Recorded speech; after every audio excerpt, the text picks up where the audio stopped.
শত শত মার স্বপ্ন, কত শত বাবার স্বপ্ন, কত হাজার ভাইয়ের স্বপ্ন, কত হাজার বোনের স্বপ্ন, কত লক্ষ ছাত্রছাত্রীর স্বপ্ন।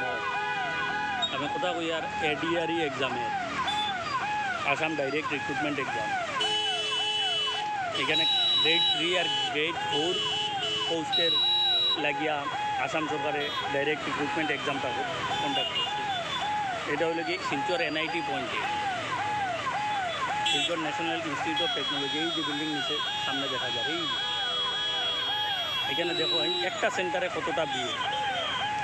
সেন্টারের সামনে মেইন রোড ফুল জাম, ফুললি স্টাফ, অ্যাম্বুলেন্সও স্টাফ।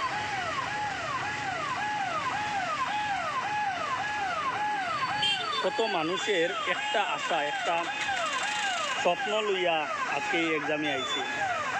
গ্র্যাজুয়েশন করিয়া, হায়ার সেকেন্ডারি পাস করিয়া কোনো চাকরি নাই, আর 12,000 সামথিং পোস্টের লাগিয়া প্রায় 12 লাখেরও বেশি ক্যান্ডিডেটে আসামে অ্যাপ্লাই করছে, আর আইজ তার এক্সাম আছে।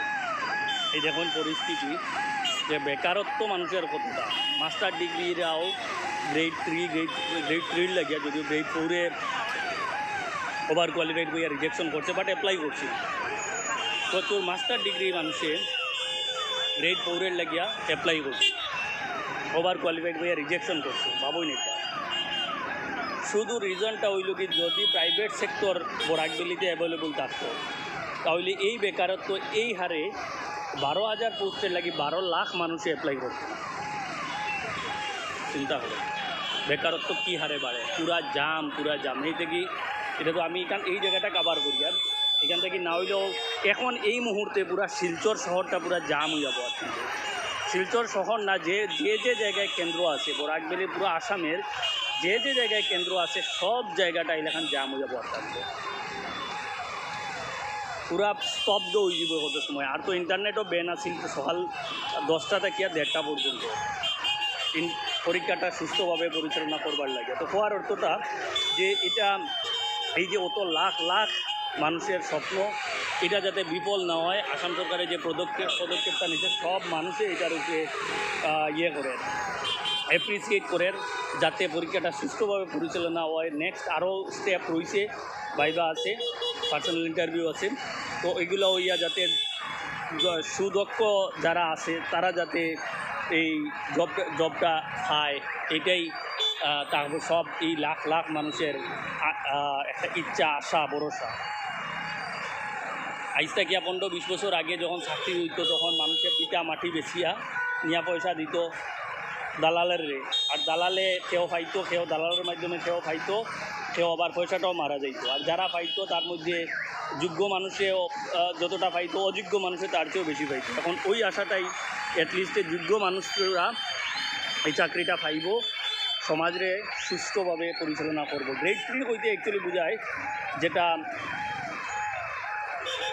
কোনো গভর্নমেন্ট অফিসের ক্লার্ক টাইপেরই পোস্ট, আর গ্রেড 4 হইব চকিদার টাইপের পোস্ট।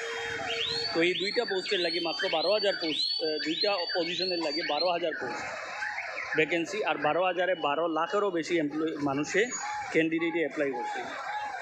সবারই আশা যাতে সুষ্ঠুভাবে এই রিক্রুটমেন্টটা কন্ডাক্ট হোক। এবং আসাম পুলিশেও বহুত করে জ্যামটা সারানির লাগে। এটা আউটসাইড শিলচরে এই যদি পরিস্থিতি, আপনি ভাবুন ভিতরে কী অবস্থা আছে। দেখুন, মানে শিলচর শহরে পুরো স্তব্ধ হয়ে যাব। আপনারা নিশ্চয়ই আরও শিলচর শহরের ভিডিও দেখবা পুরো শহরটা স্তব্ধ। বরাকবেলিতে শিলচরে আছে আপনার, এই দেখুন পুলিশে করে, আসাম পুলিশে ফটো মারিয়ে এটারে ফাইন করে ট্রাফিক জ্যাম বাঙ্গানির লেগে এই অটোটারে। তো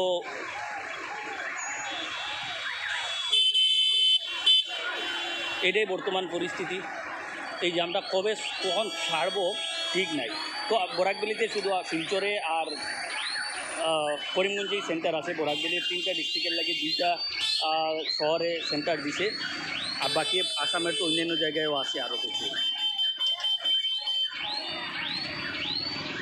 এই পরিস্থিতি, এতটা লম্বা জাম হয়তো এই এনআইটি পয়েন্টে প্রথমবারের লাগিয়া হয়তো দেখা যায়। এই জামটা ছুটার সম্ভাবনা খুব কম। যাই হোক, জামটা ম্যাটার করে না, ম্যাটার করে যে এটা এই পরীক্ষাটা যাতে সুষ্ঠুভাবে পরিচালনা হয়, আর যোগ্য প্রার্থীরা যাতে চাকরিটা পায়, একটা সুস্থ সমাজ যাতে গড়িয়া উঠাইতে পারে। বহুত গরিব ঘরের মানুষে ছাত্র ছেলেমেয়েরা কত কষ্ট করে পড়াশোনা করিয়া আজকের এক্সামটা দেয়, যাতে তারা ভবিষ্যতে